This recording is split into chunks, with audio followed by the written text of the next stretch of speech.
A Russian Su-35 chased a Ukrainian jet that was never really running away. 20 minutes later, the Su-35 was gone. Russia's own pilots are now telling each other not to trust what they see in the sky. This is the story of a Russian fighter jet that got outsmarted, and why the story of how it happened matters more than the kill itself.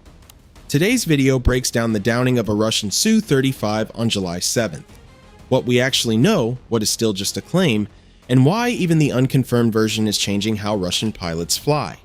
Welcome back. Let's start with what is solid, because most of this story isn't, and separating the two is the whole point of this video. Here is what is confirmed. Ukraine's Air Force announced it had destroyed a Russian multi-role fighter. It later identified the aircraft as a Su-35, Russia's premier air superiority jet, the aircraft Moscow trusts most to protect its bombers and contest the skies. Russian military channels indirectly admitted the loss. One well-known Russian military blogger, call-sign Fighter Bomber, described the engagement as 3 enemy aircraft plus a Patriot against one of theirs, and admitted their side had acted predictably while the Ukrainians had not. The pilot ejected and was rescued. Drone footage shows the wreckage burning on the ground. That much is not in dispute. Everything else, the tactics, the sequence, how exactly the jet died, comes from unconfirmed reports, mostly from the Russian side itself, picked up and reconstructed by open-source analysts and military bloggers on both sides. Ukraine's official statement never named a missile type, never confirmed a Patriot was involved, never described an ambush at all. Some outlets even placed the shoot-down in different regions, Donbass, Kursk, Luhansk, depending on which second-hand account they followed. So keep that in mind as we walk through the version currently circulating, because it is a reconstruction pieced together from fragments, not a transcript of what actually happened in the cockpit. According to that version, the operation used 3 Ukrainian F-16s and 1 Patriot air defense battery working together. Let's explain why that combination even makes sense, because each piece covers what the other cannot do alone. An F-16 flying alone against a Su-35 is at a disadvantage. The Su-35 carries a radar and missiles with a longer reach, including the R-37, which can hit targets from roughly 300 kilometers away. In a straight fight, the F-16 sees the threat too late, if it sees it at all. A Patriot battery solves a different problem entirely. It can only engage what it can see, and a fighter jet staying high, fast, and far from the border simply never enters its range, no matter how powerful its own radar is. Neither weapon beats a Su-35 by itself. Together, they cover each other's blind spot. The F-16 draws the target close enough for the Patriot to reach, and the Patriot removes the range advantage that made the Su-35 dangerous in the first place. So, according to reports, here is how the trap was reportedly built.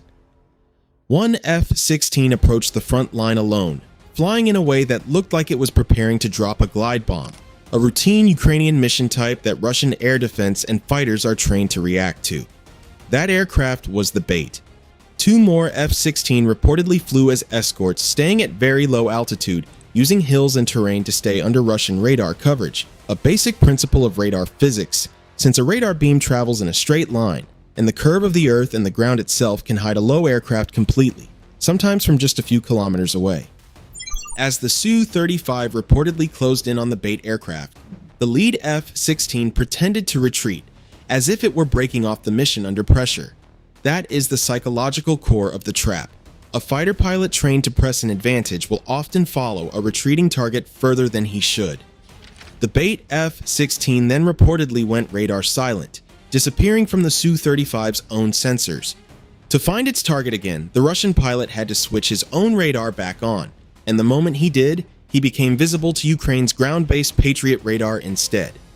That is reportedly the moment the 2 hidden F-16 revealed themselves, forcing the Russian pilot to react to threats from multiple directions at once, while the Patriot, positioned roughly 60 kilometers behind the front line, launched its interceptor.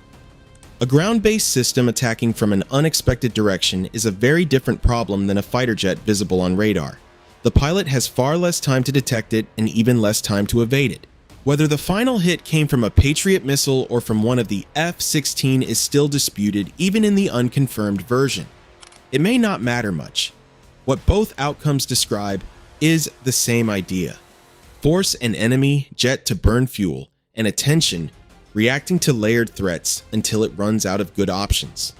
Now, here is why this matters beyond one aircraft. RUSI analyst Justin Brunk described the Su-35 as the aircraft Russia relies on most to secure air superiority, flown by some of its most carefully selected pilots. If even a version of this story is broadly accurate, it tells Russian pilots something uncomfortable. An apparent retreat might not be a retreat. A silent radar might not mean an empty sky. And staying at high altitude, far from the border, no longer guarantees safety from a system that was never supposed to be able to reach that far. This is not the first time a Patriot has reportedly been used this way. Earlier ambush-style operations have reportedly claimed a Su-34, an earlier Su-35, and a helicopter, each relying on the same basic idea, moving a battery close enough to the front briefly, to strike before it can be located and targeted itself. That mobility comes at a cost. Patriot batteries are themselves high-value targets, and Ukraine has lost several to Russian ballistic missile strikes in past years. Every ambush is a trade. Risk an irreplaceable air defense asset for the chance to remove one of Russia's best pilots from the board. It also helps explain why Russia keeps flying the Su-35 close to the front line at all, despite the risk. The aircraft's main job is escorting Su-34 bombers, which Ukrainian sources say drop somewhere between 100 and 130 guided glide bombs a day on frontline positions in cities. A bombing rate that has become one of the deadliest threats Ukrainian ground troops face. Pull the Su-35 escorts back, and those bomber runs become far more exposed to Ukrainian air defense. Keep flying them forward, and the pilots become potential targets for exactly this kind of layered trap. Russia does not have a clean way out of that trade-off, which is part of why Ukrainian planners can afford to wait for the right moment rather than force one. The Su-35 wreckage is still burning in that field. Russian pilots are now flying with one more thing to doubt. There is a broader backdrop to why an operation like this matters right now. At the NATO summit in Ankara, Ukraine secured an agreement to produce Patriot interceptor missiles under license, a direct response to the chronic shortage that has limited exactly this kind of ambush operation in the past. Patriot batteries are Ukraine's highest value air defense asset, and until now, every missile fired in an operation like this one came from a limited, difficult-to-replace stockpile controlled by the United States. A domestic production line does not fix that overnight, but it changes the calculation for how often Ukraine can afford to risk a battery this way, and how many more of these engagements it can attempt against Russia's dwindling supply of experienced Su-35 pilots, the exact resource this kind of operation is designed to burn through. And the Patriot that may or may not have fired the shot has already moved.